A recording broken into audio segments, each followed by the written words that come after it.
This video is looking at stage 2, which is operations. So this is all about maths.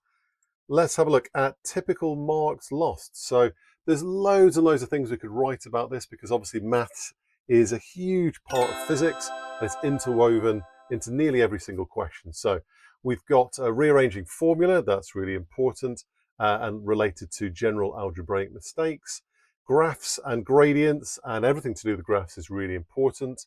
Sign conventions and vectors, positives, negatives, and just generally poor mathematical reasoning and not understanding relationships and so on. So what do the examiners say? So very often marks are lost through poor algebra, and conversely, if you have good math skills, then that will generally lead to the better grade. So how do we summarize the huge area that is mathematical skills into just a few key points? So the key points that I've identified are these. This first one is really important, and a lot of students don't do this even when they get to year 2.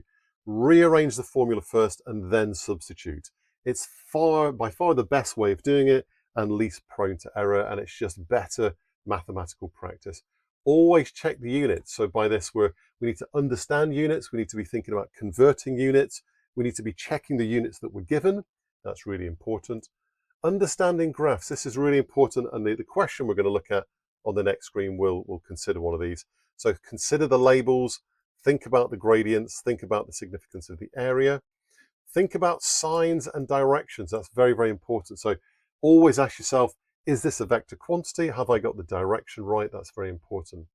And then the mathematical relationship, this is so important. So you really need to understand what the relationships are between different quantities. So is it proportional? Is it inversely proportional? Is it inverse squared? So that's such an important idea.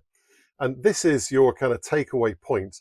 So you've really got to get the maths right. So this is the single biggest cause of lost marks in physics.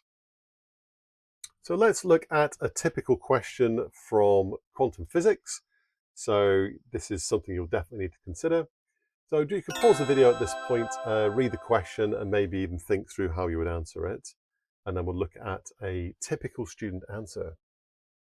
So here we go. Let's have a look at an answer that I see very, very often when I look at student work. So we've been asked to explain the significance of the y-intercept and the gradient. Okay, so we'll explain how to do this on the next screen. So they've written that the x-intercept is the threshold frequency. Well, that's not true. They've misread it. Well, actually, it is true, but they've misread the question. It's actually asked for the y-intercept. So this is a read the question issue. So actually, that is true, but that's not what's being asked. And the gradient is the Planck constant. So they would hopefully get a mark for that, but they have not explained it. So just the statement of it would not get the full marks there. The gradient, well, they've understood that the gradient is the Planck constant. They've worked out the gradient. However, they've not looked at these values here. That's so important, and students make this mistake all the time. They're rushing. They just look at the numbers and they fail to look at the scales and the labels. So they might get 1 mark for that, but they wouldn't get 2 marks.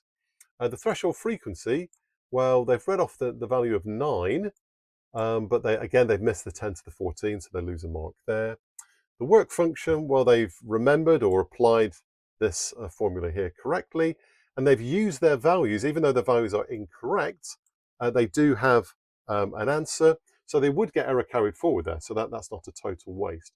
They'd probably lose 3 marks, I think, so 1, 2, 3, or possibly 4. So they've also not done the common sense check.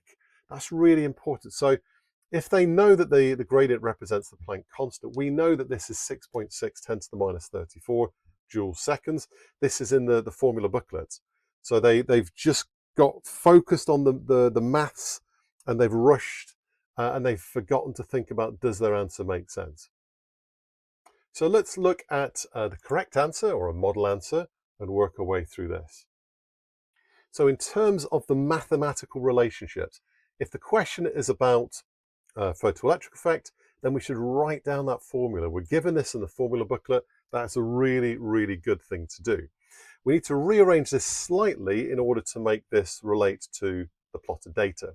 So if we make KE the subject, or KE max the subject, and that will equal HF minus phi. And then we could equate that to y equals mx plus c.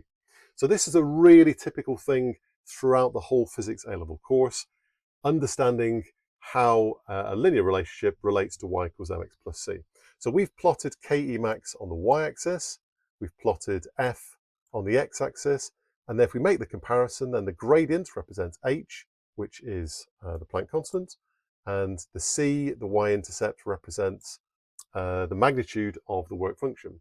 And that would actually cross at a negative value down there, but the negative is in the formula, so the actual value represents the work function. And then we're finding the Planck constant. That's fine, that's the gradient. So we do take into account 10 to the minus 20 and 10 to the 14. So we get a value which is what we would expect. This is very similar to 6.63, 10 to the minus 34. We could write the units as well. I don't think we need to, but that would be good practice. I think another mark scheme might insist on that. The threshold frequency is just reading off this value here. So that's the number 9, but we've got 9, 10 to the 14. We need to get that, and we should really write the units as well. Then the work function, so just to remind ourselves where this comes from. So the work function is the minimum energy needed to release an electron from the surface of a metal with 0 kinetic energy. So when kinetic energy equals 0, then HF is equal to phi, but that's not any old frequency, that is specifically the threshold frequency. There's not a symbol for that, so sometimes we just denote a little dash there, so HF dash. So basically it's our previous value, so we've got 6.7 10 to the minus 34 multiplied by our threshold frequency, and we get our work function. So we could use our own value, 6.7, or you could use the actual 6.63 10 to the minus 34. So we've got clear algebraic explanation, that's very important. We've used all the information correctly from the graph. We thought about units, standard form, and significant figures all the way through. And we've understood these mathematical relationships in terms of what does the y-intercept, the x-intercept, and the gradient represent. So good. The next thing you need to do is to practice lots and lots of operation style questions. I've put together 5 questions which are all quite difficult. I would say these are all A or possibly A star, focusing in on a lot of these ideas. So thinking about algebraic relationships, thinking about how you plot this data to get a straight line relationship, and also thinking about the types of algebraic relationships. So have a go at those, and I'll see you in the next stage.